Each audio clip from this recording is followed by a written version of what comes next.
It was supposed to be a quick stop.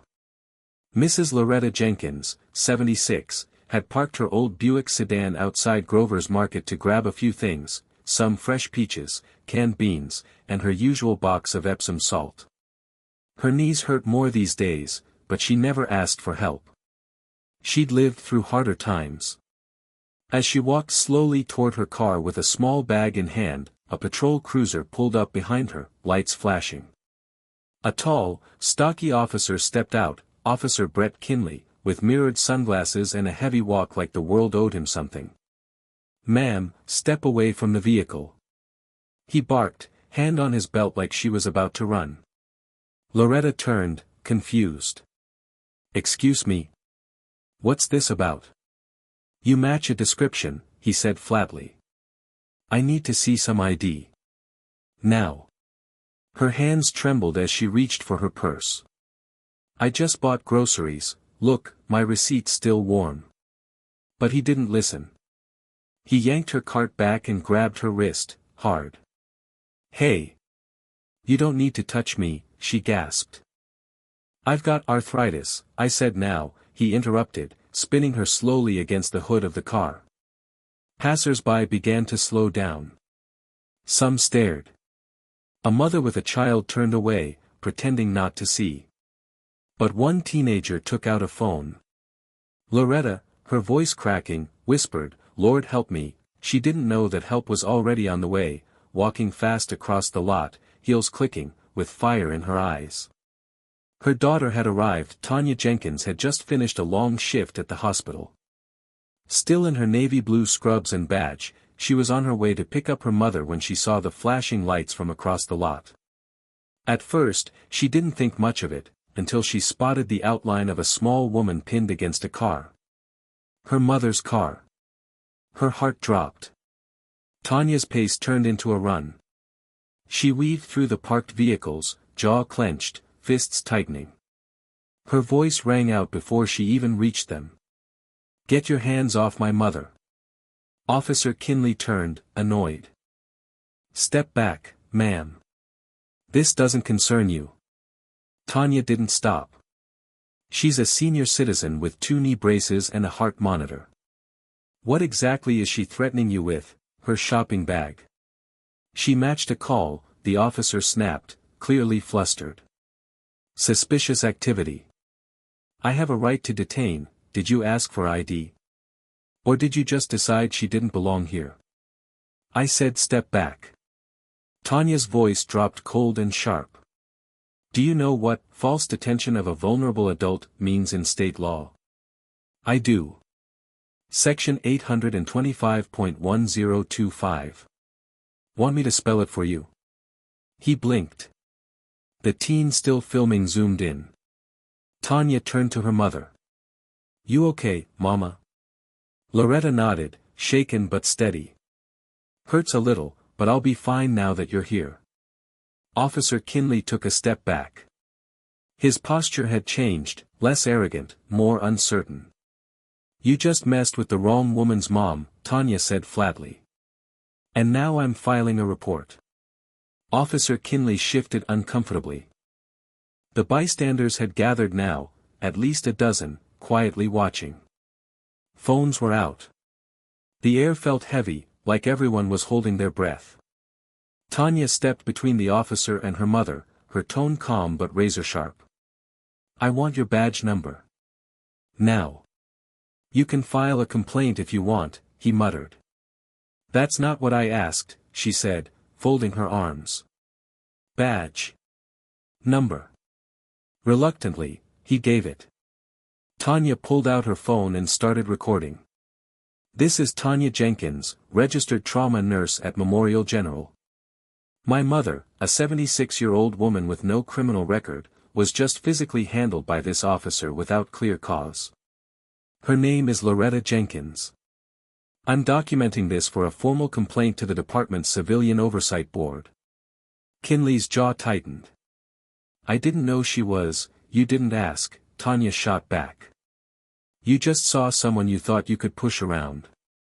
Behind them, someone called out, "That's right. We saw everything." Another voice chimed in, she wasn't doing anything wrong.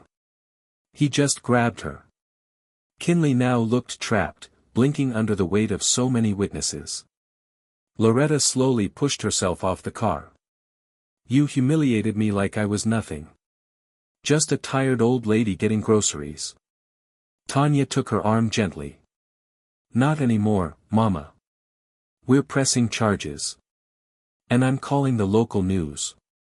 Every station. She turned back to Kinley. I hope you remember this face. Because you're going to see it again, in court. He didn't respond. He couldn't. Back at the Jenkins home that evening, Tanya sat at the dining table with a laptop open, papers spread across the wood. Her mother rested nearby with an ice pack on her wrist and a warm cup of tea in her hand. I'm sorry you had to see me like that, baby, Loretta said softly. Tanya looked up. You didn't do anything wrong. He did. And I'm going to make sure it doesn't get buried. She clicked submit on the formal complaint to Internal Affairs, attaching the full video from the teenager, who had already uploaded it online. Within 3 hours, it had hit 1.4 million views. Tanya also CC'd a few civil rights attorneys, some of whom she had worked with at the hospital after past patient mistreatment cases. She wasn't new to advocacy, and this time, it was personal.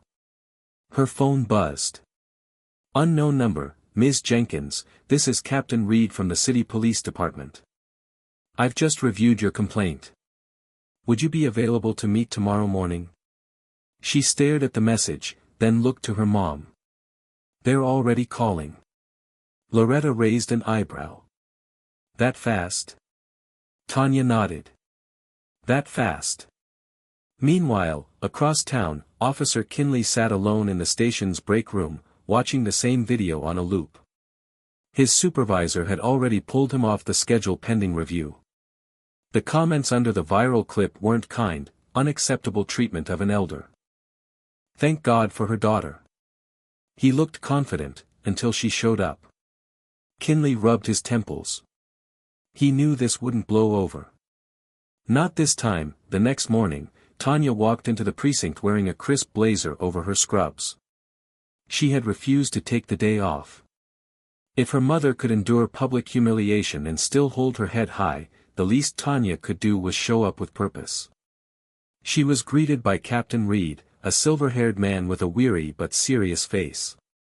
His handshake was firm.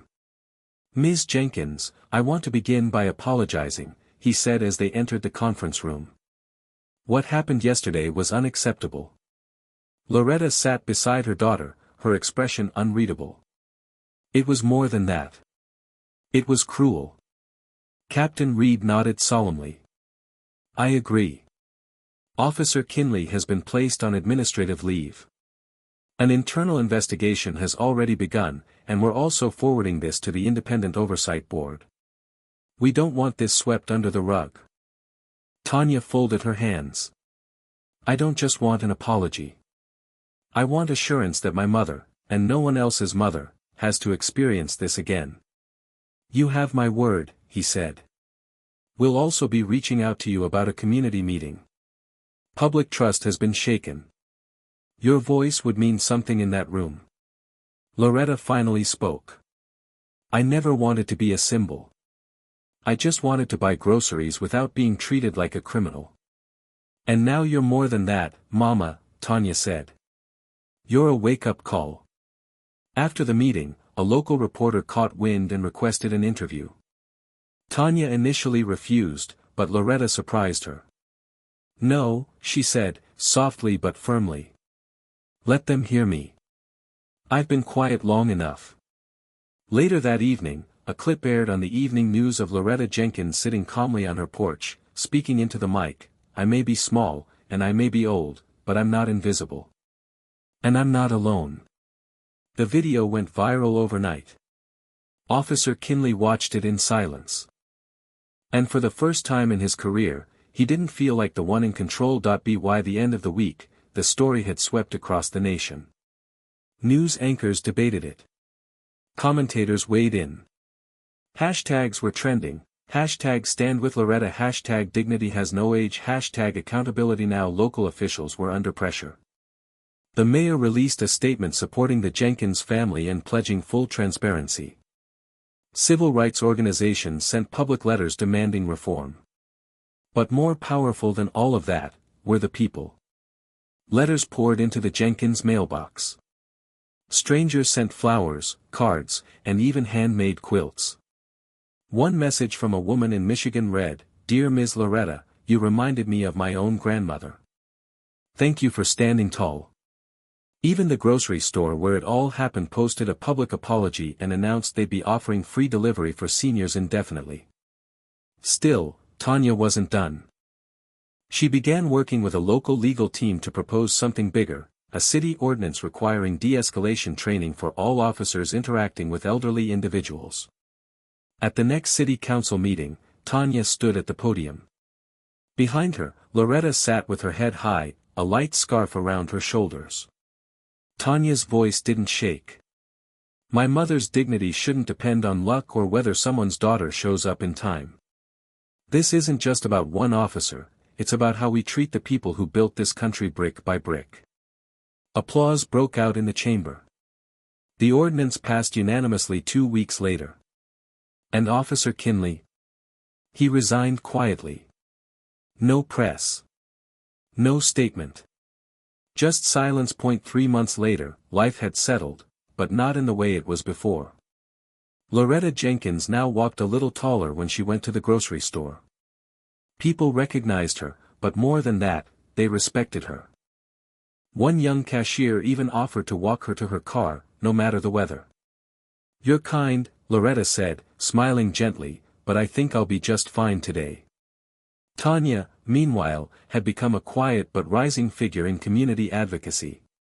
She spoke at senior centers, led seminars at the hospital on recognizing signs of elder mistreatment, and helped draft one of the most comprehensive senior rights protection initiatives the city had ever seen. One Saturday afternoon, they sat on the porch together, sipping iced tea. The sun was warm, and for once, peaceful silence hung in the air. "You ever think things would turn out like this?" Loretta asked. Tanya looked at her mother, strong, graceful, unshaken. "No. But I always knew you could turn anything into something bigger." Loretta chuckled softly. "I didn't do all this." "You did." "No," Tanya said, her voice soft. "You just reminded the world that silence doesn't mean weakness." Just then, the mail arrived, another thick envelope. Inside was a letter from the state governor's office. "We are pleased to inform you that Mrs. Loretta Jenkins has been selected to receive the Community Courage Award at this year's Civic Impact Gala." Loretta raised an eyebrow. "Well, I'll be." Tanya grinned. "Guess you're not just my hero anymore." They laughed together, free, proud, and unafraid. And somewhere, far from that parking lot where it all began, the echo of a lesson remained clear: never underestimate the power of a quiet woman with a strong daughter. The ballroom was lit with soft gold lights and filled with community leaders, educators, volunteers, and public figures from across the state. But as the MC took the stage, only one name had the room rising to its feet. "Please welcome Mrs. Loretta Jenkins." Loretta walked up slowly, her cane tapping rhythmically against the polished floor. Tanya followed close behind, not for support, but for pride. As Loretta reached the podium, the applause didn't stop. It thundered. It echoed. She looked out over the crowd, her hands resting gently on the edge of the microphone. And when she spoke, her voice was calm but commanding. "I never wanted to be here because of what happened. I would have much rather stayed quiet and gone on about my day. But sometimes life won't let you stay quiet. Sometimes it grabs you by the wrist and demands that you speak." The room fell completely silent. "I wasn't brave that day. I was scared. But my daughter showed me what it looks like to fight back with dignity. And now, I want to remind every person in this room, your story matters. Your voice matters. No matter how old you are, no matter what you look like, you matter. A standing ovation erupted. After the event, dozens lined up just to shake her hand. Not as a victim, but as a leader. Outside, cameras flashed. News vans waited. But Loretta simply looked up at the night sky, smiling. "Never thought I'd be someone people look up to," she said to Tanya. "You always were, Mama," Tanya replied, wrapping her arm around her. The world just finally caught up. And they walked into the evening together, heads held high, leaving a legacy behind them that would never be forgotten. That a few months after the gala, Tanya stood at the front of a crowded community center auditorium. Behind her, a projector screen displayed the new logo of the Jenkins Initiative for Dignity Safety, a local nonprofit she'd launched in her mother's name.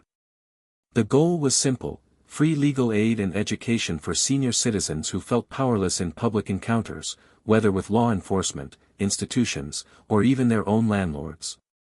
"We're not just responding to one incident," Tanya said to the audience, "we're building a shield for those who never had one." Loretta sat in the front row, clapping quietly as the crowd gave Tanya a standing ovation. She wore a lavender suit and a brooch that used to belong to her own mother, a symbol, she said, of strength passed down through generations. Afterward, people from all backgrounds came up to speak with her. "I saw the video," one young woman said tearfully. "I stood up to my boss last week because of you."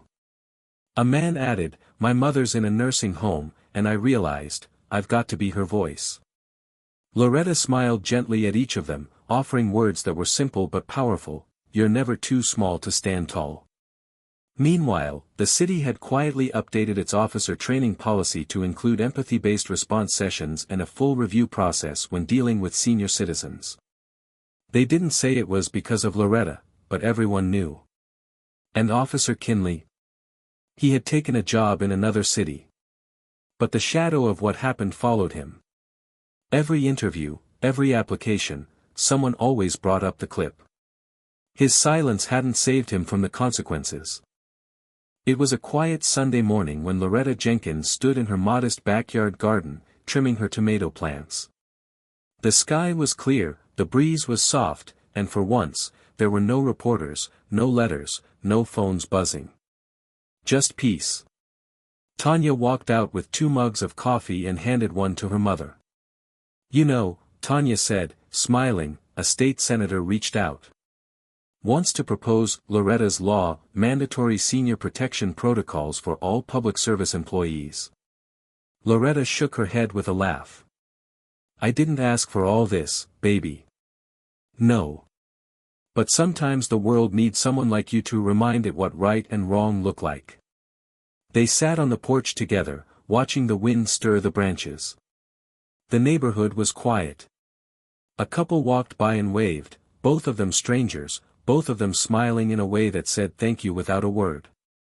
Loretta sipped her coffee. "You know what I'm proudest of?" Tanya looked over. "What?" "That I didn't let that man turn me into someone bitter. I let it turn me into someone louder." Tanya leaned in and kissed her mother's cheek. And the world listened. The camera of the story, the invisible one watching from above, slowly pulled away as mother and daughter sat in the morning light. 2 women. 2 voices. 1 legacy. A legacy that began in pain, but ended in power.